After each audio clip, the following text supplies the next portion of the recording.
Bonjour à tous, c'est Caro. On se retrouve aujourd'hui pour le deuxième workshop de ce WinDev Tech Tour 2023. Bonjour à tous, c'est Manu. Alors aujourd'hui encore, on a plein de belles choses super intéressantes à vous faire découvrir, alors restez bien attentifs. Bonjour, c'est Marc. J'espère que vous êtes prêts aujourd'hui. Comme c'est un WinDev Tech Tour, c'est reparti pour 1 heure de technique avec WinDev, WebDev et WinDev Mobile 28.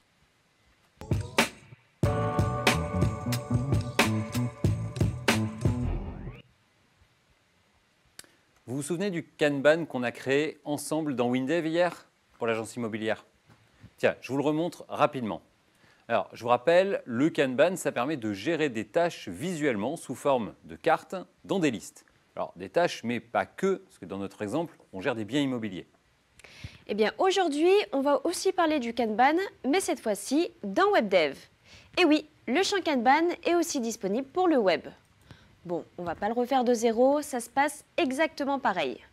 Donc je l'ai déjà préparé, le voilà.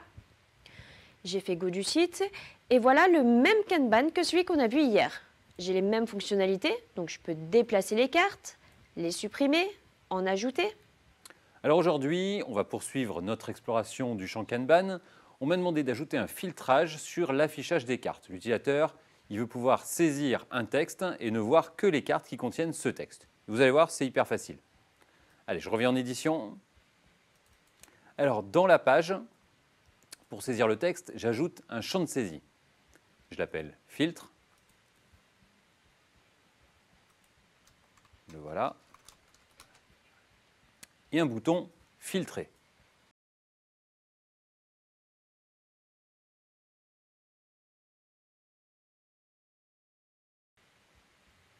Allez, à moi maintenant. Le code du bouton, c'est facile. Kanban filtre. Je lui donne le nom du champ Kanban que je veux filtrer et la chaîne sur laquelle je veux filtrer. C'est la chaîne que je veux rechercher. Donc ici, le contenu du champ de saisie. Ensuite, j'ai des options pour savoir si je veux tenir compte des accents ou de la casse. Je choisis sans accent et sans casse. OK, et c'est tout. Je vous montre le résultat. Et je refais go. Donc moi, je veux voir les biens à Courchevel. Donc dans le champ de saisie, je tape Courchevel. Et je clique sur filtrer. Et voilà, toutes les cartes qui contiennent Courchevel dans le titre ou dans la description.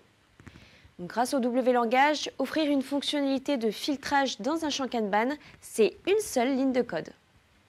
Et maintenant, si on veut un filtre plus évolué, un filtre multicritère, eh bien, je vous montre. Alors, je change de page. Voilà. Alors, dans cette page, on retrouve notre champ Kanban et on a mis plusieurs critères de recherche. Une chaîne à rechercher dans le texte des cartes, comme tout à l'heure, et puis des critères spécifiques. Surface mine, nombre de pièces mine, ville, etc. Comme vous le voyez, on a déjà préparé la page. Donc j'affiche le code du bouton filtrer. Alors vous voyez ici, j'utilise toujours la même fonction W-langage, la fonction Kanban filtre. Cette fonction, elle offre plusieurs syntaxes. Donc ici, j'utilise la syntaxe qui prend une procédure callback en paramètre. Alors la callback, elle sera appelée pour chaque carte du Kanban. Cette procédure callback, c'est moi qui l'ai écrite, elle vérifie si une carte correspond aux critères. Par exemple, le premier si, il vérifie si le texte est présent dans le titre ou dans la description. Ensuite, je vérifie la ville, etc. La procédure, elle doit renvoyer vrai ou faux. Vrai si la carte correspond au filtre et du coup si elle doit être affichée, et faux sinon. Voilà comment on fait des filtres sophistiqués dans un Kanban. Et puis il y a quelque chose d'autre d'intéressant à voir dans cette procédure. Pour éviter d'aller relire les données à chaque fois, j'ai stocké les caractéristiques des biens directement dans la variable KBCart. Alors pour ça, j'ai utilisé la nouvelle propriété extra. Hier, on a utilisé la propriété extra pour stocker l'image associée à la carte. Mais la propriété extra, c'est beaucoup plus puissant que ça. C'est tout simplement un tableau associatif relié automatiquement au champ. Vous pouvez stocker n'importe quelle donnée. Donc ici, par exemple, dans KBCart extra NB pièces, j'ai stocké le nombre de pièces. Dans KBCart extra localisation, j'ai stocké le nom de la ville, et ainsi de suite. C'est extra. Et pour remplir cette propriété, je vais vous montrer le code. Donc vous le voyez, j'ai parcouru le fichier des biens immobiliers et j'affecte simplement les valeurs que je veux conserver. On essaye? Go! Donc je cherche toujours un appartement à Courchevel, mais je veux au moins 250 mètres carrés et au moins 6 pièces. À Courchevel, tu m'as dit. À Courchevel, Ok. Ok, je clique et j'ai mes résultats. Ah, j'aime beaucoup celui de droite là. Il va falloir que j'en parle à mon banquier. Le champ Kanban, c'est un champ merveilleux. Il est facile à programmer, facile à utiliser, il trouve sa place dans toutes vos applications. Mettez des Kanban dans vos sites, c'est facile avec WebDev.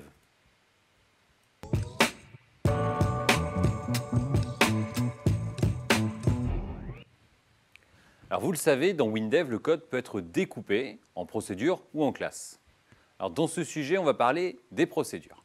WinDev vous propose plusieurs types de procédures. Les procédures lambda, les procédures internes, les procédures locales à un champ, les procédures locales à une fenêtre et les procédures globales.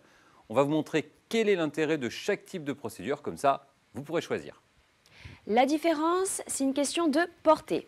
La portée, c'est d'où est-ce que j'aurais besoin d'appeler cette procédure. C'est toujours la question à se poser. Et bien sûr, la réponse, elle dépend de ce que fait la procédure. La portée la plus réduite, c'est la procédure lambda. Elle est utilisée directement à l'endroit de sa déclaration. Alors, par exemple, quand une fonction attend une procédure callback en paramètre, plutôt que de déclarer une procédure et de donner son nom, en fait, vous mettez directement la procédure dans le bout de code. Alors regardez, ici, la fonction execute thread principal asynchrone, elle attend en paramètre une procédure. Plutôt que de passer une procédure, on donne directement le code de cette procédure entre accolades. Elle n'a même pas de nom, la procédure, c'est une procédure lambda. Ensuite, il y a la procédure interne. Alors la procédure interne, elle est déclarée dans le traitement où elle est utilisée. Elle ne peut pas être appelée depuis ailleurs.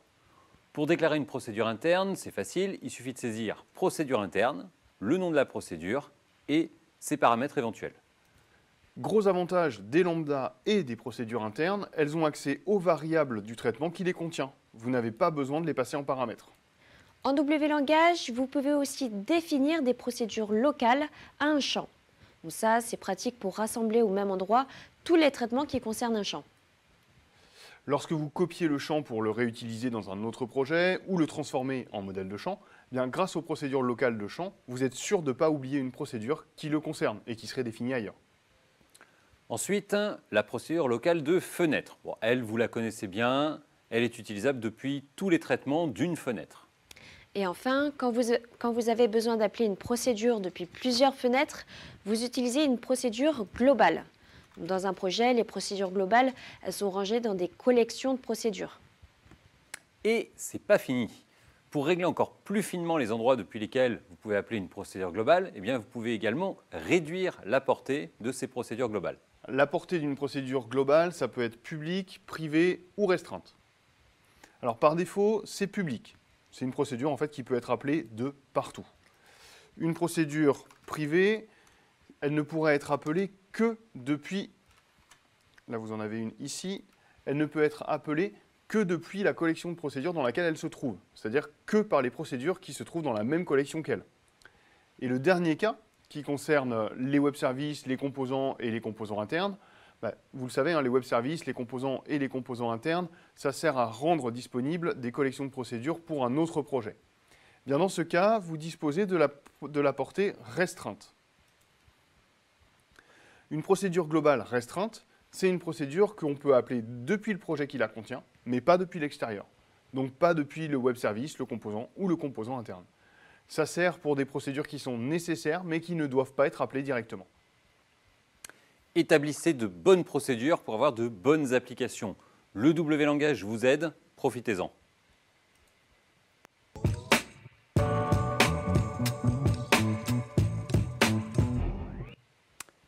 Comment remplir une zone répétée avec des contenus différents dans chaque ligne? Ça, c'est une problématique qui revient très souvent. Alors, dans ce site de petites annonces que Marc est en train d'ouvrir, voilà. Donc, dans ce site de petites annonces, dans la page d'accueil, vous le voyez, j'ai les 15 dernières annonces qui ont été postées. Tiens, c'est rigolo ça. Le monsieur, il vend un mogwai en Nouvelle-Calédonie. Je ne savais pas qu'il y en avait là-bas. Oui, c'est rigolo, oui. Alors bon, vous le voyez, on n'affiche pas les mêmes informations pour une annonce immobilière, pour la vente d'une voiture ou d'un mogwai. Eh bien, grâce à WebDev, personnaliser l'affichage de chaque ligne de la ZR, c'est super facile. Allez, je reviens en édition et je vous montre. Alors, dans la page d'accueil du site, j'ai une zone répétée. Et j'ai créé une page interne pour chaque type d'annonce. Donc voilà la page interne pour les annonces immobilières, la page interne pour les ventes de voitures et une troisième, celle pour les ventes d'animaux. Et ensuite, j'utilise la bonne page interne en fonction du type d'annonce. Pour utiliser une page interne dans une zone répétée, vous allez voir, c'est super facile. Dans la description de la zone répétée, dans l'onglet « Contenu », il suffit de cocher la case ici « Utiliser une page interne par ligne ». Ensuite, au niveau du code, vous utilisez simplement la fonction wlangage, zone répétée, ajoute pi, comme pour les vaches. Mais là, pi, c'est les pages internes. Alors dans le code qui remplit la zone répétée, je vais mettre un contenu différent selon le type de l'annonce. Donc j'appelle la fonction zone répétée ajoute pi, je lui donne le nom de la page interne à utiliser et je lui donne le numéro de l'annonce pour qu'elle puisse la lire dans le fichier de données. Et voilà. Et dans notre exemple, dans notre cas, l'avantage d'utiliser des pages internes pour remplir la zone répétée, c'est que le code il est découpé, donc plus facile à maintenir. Les pages internes dans les zones répétées, ça vous permet une souplesse que les meilleurs gymnastes vous envient. Une autre utilisation des pages internes dans les zones répétées, ça vous permet de faire des zones répétées, dans des zones répétées, dans des zones répétées, dans des zones répétées, dans des zones répétées à l'infini. Regardez dans cette page. J'ai une zone répétée qui affiche les clients et pour chaque client, une ZR qui affiche les annonces du client et pour chaque annonce de chaque client, une ZR qui affiche les contacts qu'il a eus. Et le plus fort, c'est que pour faire tout ça, c'est hyper simple. C'est une zone répétée qui contient une page interne, qui contient une deuxième zone répétée, qui contient une deuxième page interne, qui contient une troisième zone répétée. Vous avez suivi? Allez, je vous les montre. Dans la page, j'ai une première zone répétée. Donc là, voilà. Cette zone répétée, elle contient une page interne. Le picto que vous voyez ici, c'est le picto des pages internes. La page interne, on va la voir. La voilà. Donc elle contient le nom du client, ses informations et la deuxième zone répétée. Donc celle-là, elle est affichée en colonne et elle contient la deuxième page interne. Cette deuxième page interne, la voilà. Donc elle affiche les infos de l'annonce et la troisième zone répétée qui contient la liste des contacts. Et voilà, c'est tout. Et ensuite, en fonction du nombre d'annonces, du nombre de contacts, tout s'affiche automatiquement. C'est bien présenté. C'est ça, la magie des zones répétées. Et puis le code, déjà il n'y en a pas beaucoup, il est bien découpé, il est facile à écrire, donc facile à relire et facile à maintenir. Vous le voyez, avec les pages internes dans les zones répétées, vous faites ce que vous voulez. Des zones répétées dans les zones répétées. Les options de mise en page sont infinies et au-delà.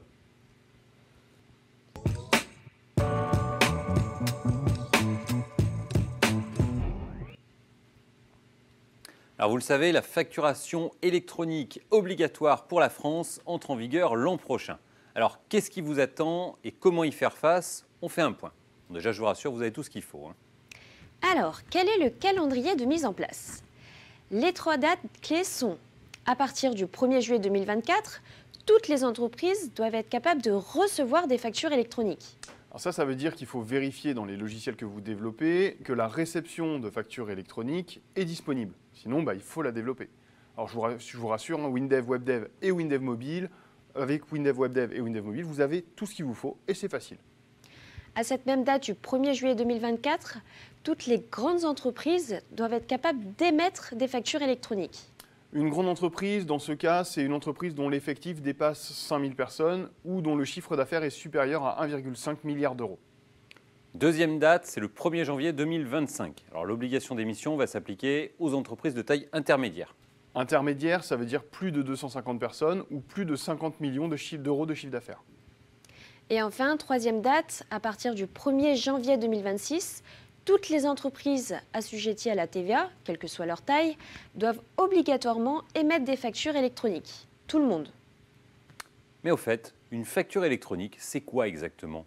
Alors vous en doutez, ce n'est pas simplement un PDF, ça tout le monde sait faire depuis longtemps. Pour l'administration fiscale, une facture électronique, c'est, je cite, une facture émise, transmise et reçue sous une forme dématérialisée et qui comporte nécessairement un socle minimum de données sous forme structurée, généralement en XML. En gros, c'est un PDF et un fichier XML à côté. Le projet actuel, c'est que l'émetteur de la facture la dépose obligatoirement sur un site gouvernemental, soit directement, soit en passant par un prestataire certifié.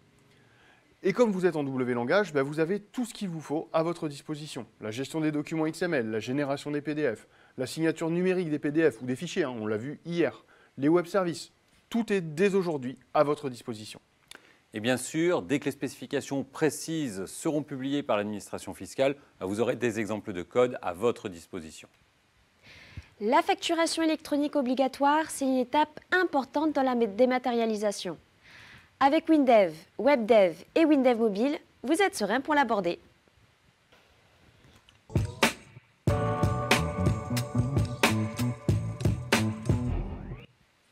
Alors moi, pour mon entreprise, je viens de développer une super appli de suivi du chiffre d'affaires, par portefeuille, par commercial.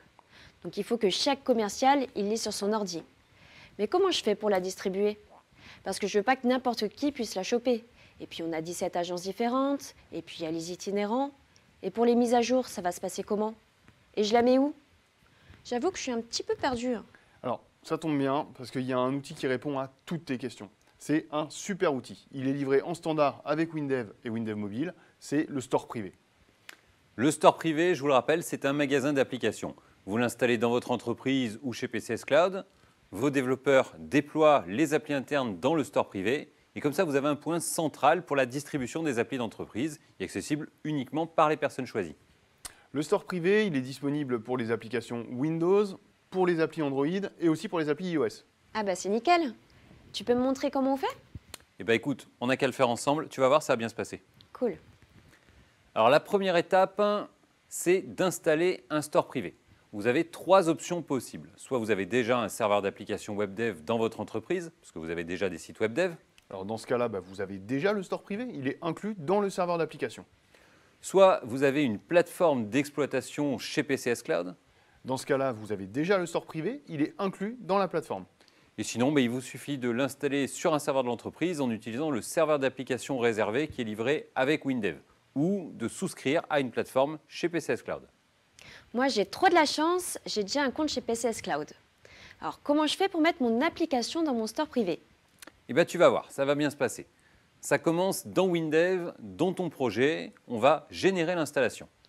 Ok, c'est parti. Donc, procédure d'installation. Alors la création de l'exécutable, elle n'a rien de particulier, on passe directement à la partie installation. Alors, pour publier dans un store privé, tiens, devine. Installation dans un store privé. Exact. Ensuite, tu renseignes les infos sur ton application. Ok, on y va. Donc son nom, je ne veux pas le changer. Public ou privé, c'est quoi? Bien, une application publique, elle pourra être téléchargée et installée par n'importe qui. Une application privée, elle ne sera accessible que aux utilisateurs qui ont un compte dans le store privé. Et tu peux même la restreindre à certains utilisateurs. Ok, c'est ça qu'il me faut. Donc je vais la rendre accessible qu'à mes collègues du service commercial. Donc je vais choisir privé. Ensuite, je saisis une description, suivie du CA. Et je peux ajouter l'icône de l'appli dans le store privé. Alors par défaut, il a pris l'icône de mon appli. Allez, on continue. Ensuite, c'est le plan pour configurer la mise à jour automatique. Parce que bien sûr, avec le store privé, il y a un live update. Là, on arrive sur un point important. Est-ce qu'il faut prévenir l'utilisateur au lancement de l'application si le store privé n'est pas joignable pour vérifier les mises à jour? Alors, dans mon cas, non, parce que j'ai plein de commerciaux itinérants. Donc souvent, ils vont lancer l'appli sans avoir de réseau. Donc on ne va pas leur afficher un message à chaque fois. Ok. Alors les étapes suivantes, c'est les mêmes paramètres que pour une install normale. Je passe rapidement dessus. Suivant, suivant, terminé.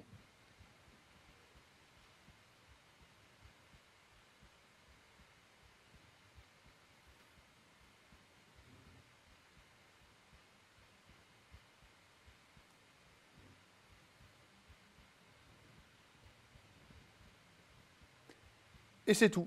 Il n'y a rien d'autre à faire. Bon, tu vois, je t'avais dit ça se passerait bien. Ton install, elle est prête. Ok, donc là j'ai mon install et qu'est-ce que j'en fais maintenant? C'est facile. Tu lances l'installation.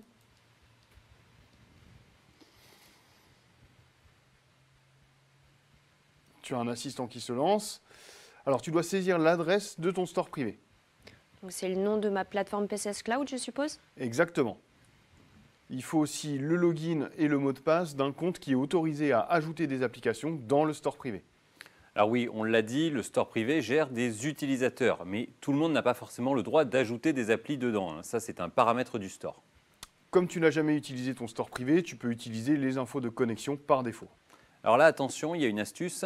Les infos de connexion par défaut, c'est superviseur avec le mot de passe superviseur jusqu'à la version 28 finale et admin avec le mot de passe admin si vous avez installé le store à partir de la version 28 update 1. Et dans les deux cas, changez tout de suite de mot de passe. Allez, je reviens sur l'assistant. Il y a deux autres options super utiles à connaître ici sur ce plan. Alors, toi, tu n'en auras pas besoin pour cette appli, mais il faut savoir qu'elles existent.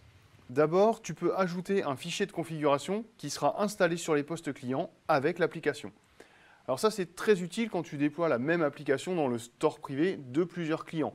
Dans un cas comme celui-ci, l'installation, c'est la même. Et le fichier de config, c'est les paramètres de connexion à la base de données, qui sont, eux, bien sûr, différents par client. Et l'autre option sympa, c'est quand tu as une appli qui est déjà déployée, qui utilise déjà l'install réseau de WinDev. Tu peux demander au store privé de mettre à jour l'install réseau actuel pour la transformer en install de store privé. C'est transparent pour les utilisateurs et il passe automatiquement au store privé. Tu vois, je t'avais dit que ça se passerait bien. L'installation de ton appli, elle est en train d'être envoyée sur le store privé. Ok, donc mon appli, elle est sur le store privé. Mais j'ai une dernière question. Comment je fais pour qu'il y ait que les commerciaux qui puissent l'installer, cette appli? Ah, tu vas voir, c'est facile, ça va bien se passer. Tu cliques sur le lien dans l'assistant d'installation. Ensuite, tu te connectes à ton store privé.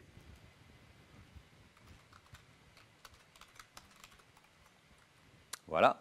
Là maintenant, tu cliques sur le bouton Administration. Dans le panneau d'administration, tu sélectionnes ton application. Et là, tu cliques sur Connexion des utilisateurs pour le téléchargement. Et tu indiques à cet endroit quels utilisateurs et quel groupe d'utilisateurs ont le droit de télécharger l'application. Ah, merci les gars. Je pensais pas que ça se passerait aussi bien. Le store privé, c'est un point central, unique, pour contrôler la distribution de vos applications Windows, Android et iOS. Avec le store privé, vous contrôlez qui a accès à vos installs. Vous maîtrisez les installations et les mises à jour.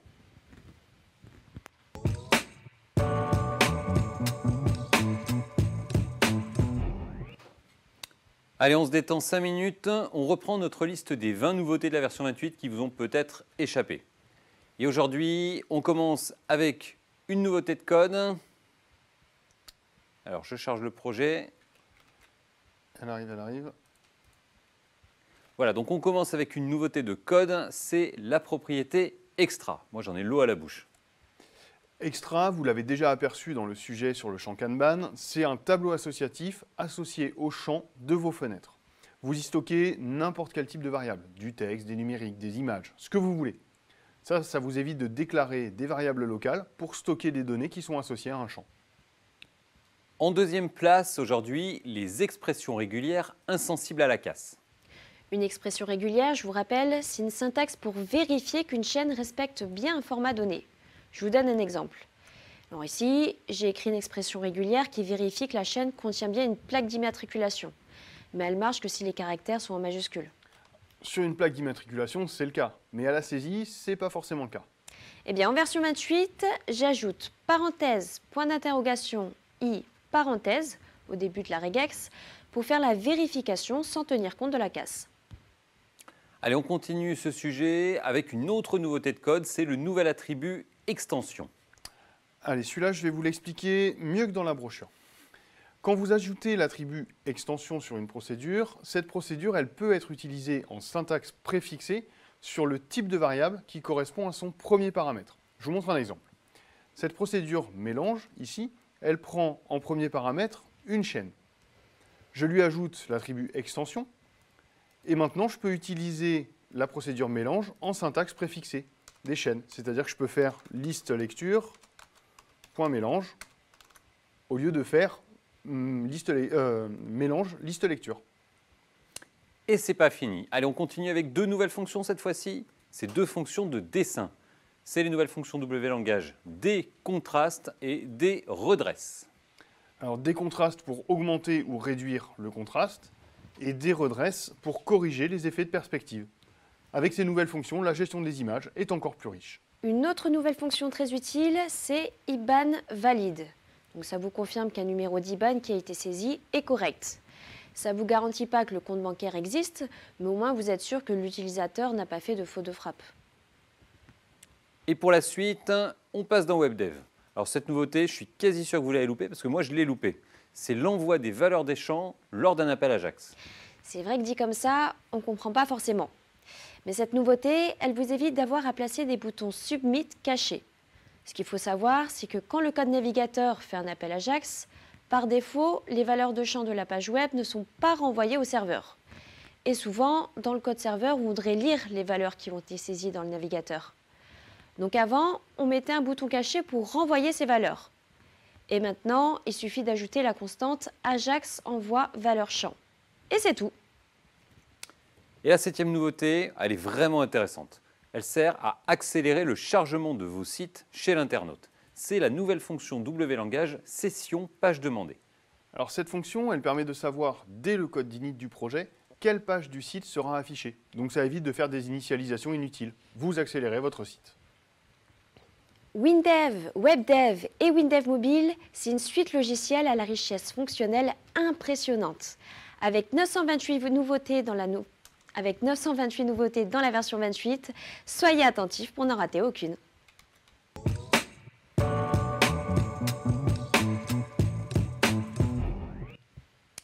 Nouveau sujet, on va parler des pics de charge sur vos serveurs web. Tiens, par exemple, un loueur de ski. En juin, vous vous en doutez, ça ne doit pas être la période la plus chargée sur son site. Par contre, à partir de décembre, c'est plus la même histoire. Le site de la franchise du loueur, il va passer de 500 connexions par jour à 50 000 en décembre. Alors comment il gère l'infrastructure pour que le site monte en charge pendant que les clients descendent les pistes? Alors le principe, en fait, c'est d'utiliser les serveurs d'application WebDev en cluster. Un cluster, en fait, ça vous permet d'absorber les pics de charge et d'avoir le nombre de connexions que vous désirez. Alors en juin, le loueur y met 2 serveurs. En décembre, il en met 15. Et quand la saison est finie, il repasse à 2. Et en plus, le cluster WebDev, ça a un autre énorme avantage. Comme vous avez plusieurs serveurs, s'il y en a un qui tombe en panne ou qui fait un Windows Update, votre site il est toujours accessible. Techniquement, c'est quoi un cluster? Un cluster, c'est un ensemble de machines, un ensemble de serveurs. Ils sont reliés entre eux. Et ils sont vus comme un serveur unique. Dans un cluster WebDev, il y a 2 types de serveurs. Les serveurs d'application WebDev et les serveurs proxy. Les serveurs d'application WebDev, qu'on appelle les nœuds, vous en mettez autant que vous voulez, autant que vous en avez besoin. Et puis ces nœuds, vous les installez où vous voulez. Le conseil, c'est bien sûr de les répartir entre plusieurs data centers. Comme ça, en cas d'incendie, vous n'avez pas tous vos nœuds dans le même panier. Le gros avantage du cluster WebDev, c'est que les nœuds se synchronisent automatiquement entre eux. Ils synchronisent la configuration du serveur d'application et les sites déployés. Donc quand vous installez un site dans un cluster, vous l'installez sur un nœud, peu importe lequel, et immédiatement, votre site va se synchroniser automatiquement sur tous les autres nœuds. Ça, c'était les nœuds. Et le proxy, lui, il sert à quoi? Eh bien, le proxy, c'est un logiciel spécifique qui sert à répartir les connexions entre les nœuds. Donc lui aussi, bien sûr, vous pouvez doubler son serveur pour assurer la redondance en cas de panne. WebDev vous fournit le fichier de configuration pour un des proxys les plus répandus du marché, HAProxy. Et puis si vous ne voulez pas gérer la maintenance, les serveurs, le proxy, tout configurer, je vous rappelle que vous avez une solution en main avec PCS Cloud. Et si vous préférez installer votre cluster WebDev vous-même, c'est très facile. Regardez, je vais dans l'aide. Je tape « Mettre en place un cluster WebDev ». Hop, je clique. Voilà la page d'aide. Et là, tout est expliqué étape par étape. Étape 1, le premier serveur d'application. Étape 2, les autres serveurs d'application. Étape 3, le répartiteur, ça c'est le proxy, etc. Maintenant, on va détailler 3 points techniques particuliers à connaître quand vous voulez utiliser un cluster WebDev. Vous avez les sessions, les données, les tâches planifiées. Première chose, ça concerne les sessions. Donc si votre cluster n'est pas dans PCS Cloud, ou si vous n'utilisez pas la configuration de proxy générée par WebDev, dans ce cas, il y a un truc à savoir. À la première connexion d'un client, le client va arriver sur un des nœuds, sur lequel le serveur d'application va créer une session. Lors de la requête suivante, il faut qu'il accède au même nœud, sinon il perd sa session. Il faut donc penser à configurer votre proxy pour faire ce qu'on appelle des sessions collantes, ou sticky sessions in English. Le second point dont on voulait vous parler, c'est la gestion des données. Alors, il ne faut pas de données locales, parce que les sites et la configuration des sites sont synchronisés entre les nœuds, mais attention, les répertoires des données, eux, ne sont pas synchronisés. Donc, pour vos données, utilisez une base client-serveur. Comme ça, tous vos nœuds accèdent aux mêmes données. J'ai une question quand même. Si je veux plusieurs serveurs de base de données par sécurité? Eh bien, tu reviens demain et on t'expliquera. Et puis même si tu ne veux pas plusieurs serveurs, toi, tu reviens demain. Oui. Le 13e point qu'on voulait vous expliquer, c'est les tâches planifiées. Alors, vous le savez, dans WebDev, vous avez la possibilité de définir des tâches planifiées. Ces tâches planifiées, elles sont définies au niveau du site et donc installées lors du déploiement. Donc, quand votre site est déployé sur un cluster WebDev, vous ne voulez pas forcément que les tâches planifiées, elles s'exécutent autant de fois qu'il y ait de nœuds. Ah oui, par exemple, une tâche planifiée qui vérifie les produits qui ne sont plus en stock et qui envoie un mail au responsable achat. Il ne faut pas qu'elle s'exécute sur tous les nœuds, sinon le responsable achat il va recevoir le même mail autant de fois qu'il y a de nœuds. Alors, comment faire dans ces cas-là? Le plus simple, c'est de dire que c'est toujours un serveur désigné, par exemple le serveur numéro 1, qui doit exécuter les tâches planifiées. Et dans la procédure de la tâche planifiée, on n'oublie pas de vérifier qu'on est sur la bonne machine. Parce que les tâches planifiées, elles vont quand même s'exécuter sur tous les nœuds. Si ce n'est pas le cas, on s'arrête. Grâce au cluster WebDev, répartition de charges et résilience, c'est automatique. Alors, on l'a dit tout à l'heure, le plus simple, c'est de confier l'hébergement de votre cluster à PCS Cloud. Pour ça, rien de plus facile. Vous allez sur le site pcscloud.net, vous créez un compte et en 3 clics, vous avez créé votre cluster. Regardez, je vous montre. Je me connecte. Vous choisissez le nombre de nœuds que vous souhaitez pour démarrer. Vous choisissez ici. Vous validez et hop, vous avez un cluster prêt à être utilisé. Alors par la suite, pour ajouter des nœuds à votre cluster WebDev, c'est super facile. C'est ici, un clic et c'est réglé. Ajouter des nœuds. Et pour supprimer des nœuds, vous le voyez, c'est juste en dessous. C'est pareil.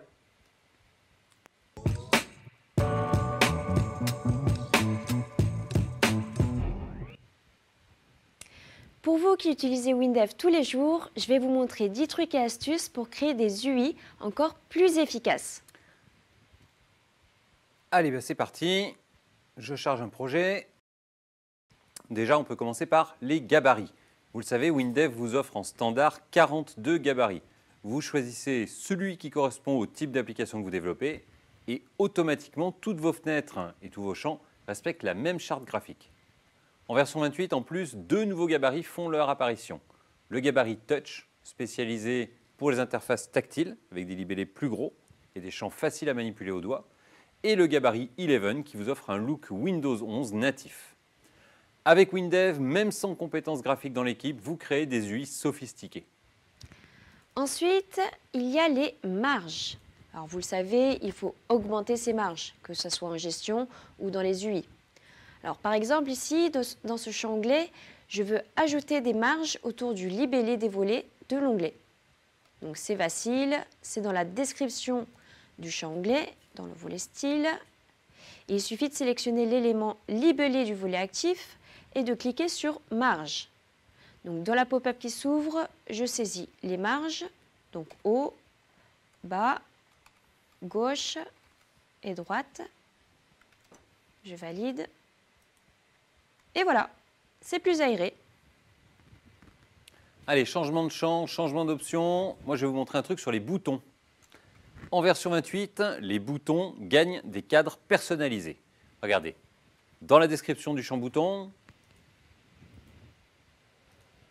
dans l'onglet Style, je sélectionne l'élément cadre extérieur. Ensuite, dans la combo cadre, je choisis personnaliser. Je clique sur le bouton de paramètres à droite et dans cette fenêtre, je personnalise les couleurs du cadre, l'épaisseur, le style de trait, les arrondis. Et en plus, cette personnalisation, elle peut être différente pour chaque bord et pour chaque coin. Autre fonctionnalité d'UI très pratique, Donc, dans les boutons, vous positionnez les images et libellés comme vous voulez. Ça, c'est super si vous voulez faire des effets de style sur vos boutons. Je vous montre. Alors, dans ce bouton, j'ai placé le libellé en haut du bouton et l'image en bas du bouton. Alors pour ça, dans la description du bouton, c'est dans l'onglet Style. Alors d'abord, je choisis l'élément libellé et image et dans la combo Position, je choisis Positionnement libre. Donc le détail des paramètres de positionnement, c'est ici en cliquant sur la flèche à droite. À gauche, c'est pour positionner l'image du bouton. À droite, c'est pour positionner le libellé du bouton. Et je peux même définir les ancrages. Autre fonctionnalité très pratique pour les applications scientifiques, vous disposez du masque de saisie en notation exponentielle. Ça permet à vos utilisateurs de saisir des données en puissance de 10. Et pour vous, c'est super facile, hein, c'est un clic dans les 7 onglets. C'est un masque de saisie. Encore une autre nouveauté de la version 28, pour des UI encore plus fines, vous personnalisez complètement le look des champs combo. Il y a quelques exemples. Vous augmentez la hauteur des lignes, c'est plus lisible. Vous mettez des cadres arrondis, c'est plus actuel. Vous personnalisez le bandeau de survol. Ici, vous le voyez, on a mis des chevrons à droite. Et tout ça, ça se fait en quelques clics dans les 7 onglets. La seule astuce à connaître, c'est pour les chevrons. Alors pour faire ça, en fait, il suffit de mettre une image en fond de ligne sélectionné. Alors ça se passe dans la 7 onglets de la combo. Vous spécifiez ici, dans l'élément ligne sélectionnée, vous choisissez l'image de bandeau. Et ensuite, avec le mode 9 images, eh bien, vous indiquez les parties de l'image qui vont s'étirer selon la taille de la combo. Sur les libellés, il y a aussi une nouveauté qui peut être utile. C'est l'inclinaison visuelle du libellé. Bon, incliner un libellé, c'est dans la 7 onglets, onglet Style, et vous choisissez l'élément libellé. Et dans les options de texte, ici, vous spécifiez l'angle que vous souhaitez. Allez, on termine ce sujet en parlant des menus contextuels. En version 28, les ruptures dans les menus contextuels font leur apparition. Alors une rupture, c'est comme un séparateur, mais avec un libellé en plus. Pour créer une rupture dans vos menus contextuels, c'est comme toujours, c'est dans les 7 onglets. Dans la description de l'option de menu, il suffit de cliquer sur Rupture et de saisir le libellé de la rupture. Et puis, tant qu'on est dans les menus, il y a une autre fonctionnalité pour améliorer encore vos menus, sans même faire Top Chef. Dans Windev 28, les icônes des menus contextuels peuvent être des images 5 états. La richesse fonctionnelle apportée par l'éditeur de fenêtres de Windev 28 vous permet de réaliser facilement des UI sophistiqués. Bingo!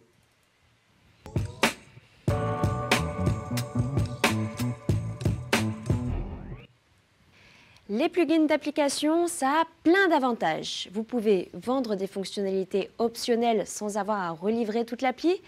Vous rendez vos applis plus modulaires, donc plus faciles à maintenir. Vous pouvez permettre à d'autres sociétés de développer des fonctionnalités supplémentaires. Alors, dans ce sujet, on va voir ensemble comment mettre en place un système de plugins dans une application Windev. Allez, tout de suite, je vous montre un exemple. Moi, j'ai développé une appli de CRM. Cette appli, elle propose des plugins en option qui sont vendus à part.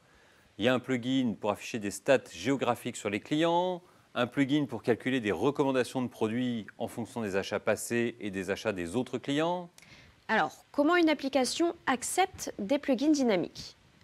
L'application doit publier un format d'échange, donc de dialogue, c'est ce qu'on appelle une interface. Le plugin, c'est un composant externe et il doit bien sûr respecter cette interface. Et l'application, elle utilise le nouveau type composant de la version 28 pour charger dynamiquement le plugin. L'avantage des plugins dynamiques, c'est qu'il n'y a pas besoin de modifier l'application qui est déjà livrée pour ajouter des nouvelles fonctionnalités. Autre avantage, la maintenance et les tests sont facilités parce que le code est plus découpé. Alors concrètement, c'est quoi le code pour permettre à une application de charger un plugin dynamique? Eh bien, voilà le projet de l'application. Ici, l'application a défini son interface pour les plugins. Alors ce qu'on appelle une interface, c'est un type de variable du W-langage. Une interface, c'est constitué de propriétés et de procédures. L'application, elle pourra appeler ces procédures et lire ou écrire les propriétés pour utiliser le plugin. Pour que le plugin soit accepté, il doit obligatoirement respecter cette interface, c'est-à-dire contenir toutes les procédures et toutes les propriétés. Ici, notre interface, on l'a appelée iStatClient. Maintenant, on passe sur le projet du plugin. Donc, dans le composant de statistiques, il y a le code qui correspond à l'interface iStatClient qu'on vient de voir. Donc, ce code, le voilà. C'est une classe qui implémente cette interface. Et dans le plugin, il y a aussi une procédure globale que j'ai appelée InitializePlugin. Cette procédure, elle va permettre de créer des objets de la classe pour les donner à l'application, des objets qui respectent l'interface. Allez, je reviens dans le projet de l'application et je vous montre le code qui charge le plugin. Alors, dans notre application, nous, on a décidé que les plugins à charger dynamiquement, ils sont dans le sous-répertoire plugin. Et tout ce qu'on trouve, on les charge. Donc, flist fichier pour trouver tous les plugins, étoile.wdk. .wdk, c'est l'extension des composants, donc des plugins. Ensuite, pour chaque plugin, l'application le charge en utilisant la fonction double langage composant charge. Une fois que le plugin est chargé, l'application elle appelle la procédure globale InitializePlugin. Alors pour appeler une procédure dans un composant, j'utilise simplement la fonction WLangage composant exécute. Et enfin, comme il s'agit de plugins commercialisés, l'application elle vérifie que la licence du plugin est valide. Avec les plugins chargés dynamiquement, vous n'avez plus besoin de recompiler vos projets pour ajouter des fonctionnalités. Les plugins, ça vous permet de commercialiser facilement des fonctionnalités additionnelles. WinDev vous offre la flexibilité.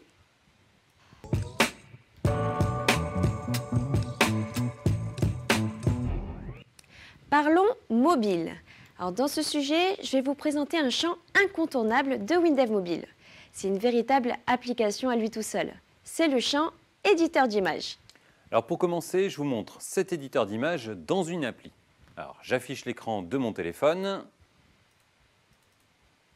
Le voilà. Alors moi, je suis agent immobilier. On m'a demandé de venir voir un bien pour le mettre en vente. Donc j'y vais. Bon, le bien m'intéresse, je vais l'ajouter à mon portefeuille. Je vais le faire sur place directement.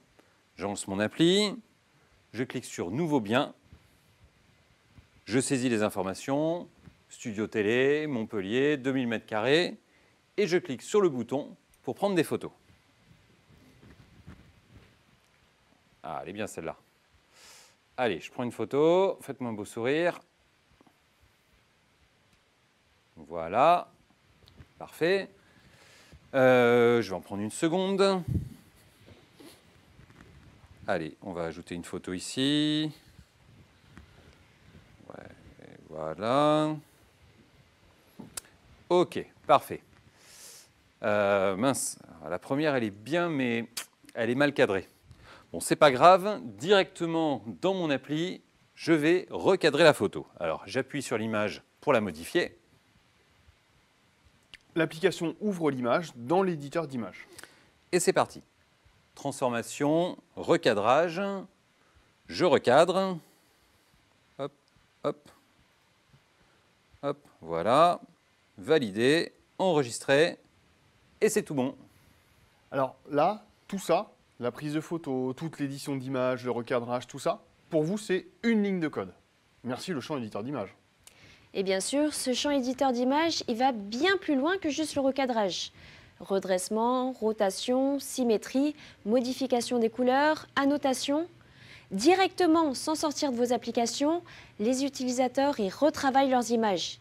Et pour vous, c'est une ligne de code. Allez, maintenant, je vous montre comment profiter de ce merveilleux champ dans vos applications. Alors, pour vous montrer comment créer un champ éditeur d'images, je crée une nouvelle fenêtre. Donc, nouvelle fenêtre. Voilà. On va l'appeler IMO. Alors, le champ éditeur d'images, vous le trouvez dans le ruban, dans le volet création, comme tous les autres champs. Et le champ éditeur d'images, il est ici, dans les champs bureautiques. Éditeur d'images mobile. Je le prends, je le pose dans la fenêtre. Dans la description du champ, dans l'onglet Général, vous spécifiez les différentes options que vous souhaitez proposer à vos utilisateurs. Donc le changement d'image, que ce soit ouverture, prise de photo, chargement, etc. La modification, le recadrage, le redressement, modification de contraste, etc. Les annotations ou encore l'OCR. Et c'est tout. C'est aussi simple que ça, il n'y a rien de plus à faire. Et pour sauvegarder l'image dans la base de données, comment ça se passe? Ça, c'est super facile. Je vais vous montrer dans la fenêtre de l'appli. Elle est ici. Il suffit de l'affecter directement dans la rubrique mémo du fichier de données. Rien de plus facile. Avec le champ éditeur d'images de WinDev Mobile, vous proposez à vos utilisateurs en une ligne de code des fonctionnalités d'édition d'images sans sortir de vos applis.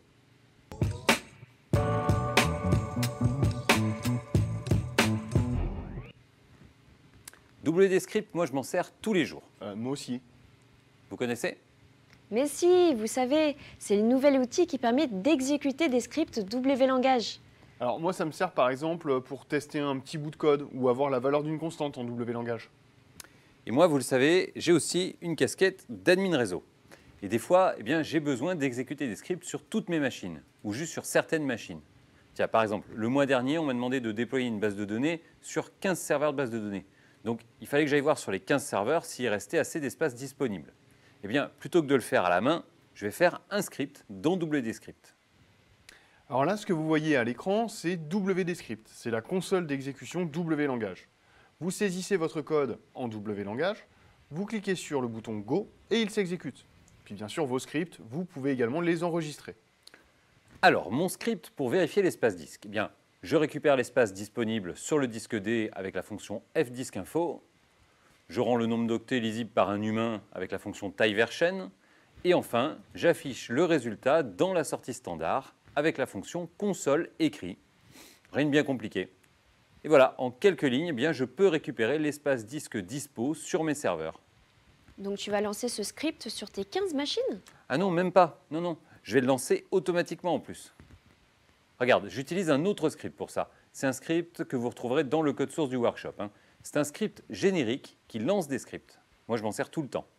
Tu veux bien nous l'expliquer celui-là? Oui. Je commence par renseigner les paramètres de connexion SSH vers mes serveurs. Ensuite, j'ai défini la liste des serveurs dans un tableau de chaîne. Ensuite, dans la chaîne fichier script, je mets le nom du fichier de script à exécuter. Ensuite, pour chaque serveur, j'utilise les nouvelles fonctions SCP du WLangage pour copier le fichier du script sur le serveur. Le code pour copier le script, vous le voyez, c'est SCP envoi fichier. SCP, je vous le rappelle, c'est un protocole de copie de fichiers qui utilise SSH. Et SSH, c'est un protocole pour exécuter des commandes à distance, mais de manière sécurisée.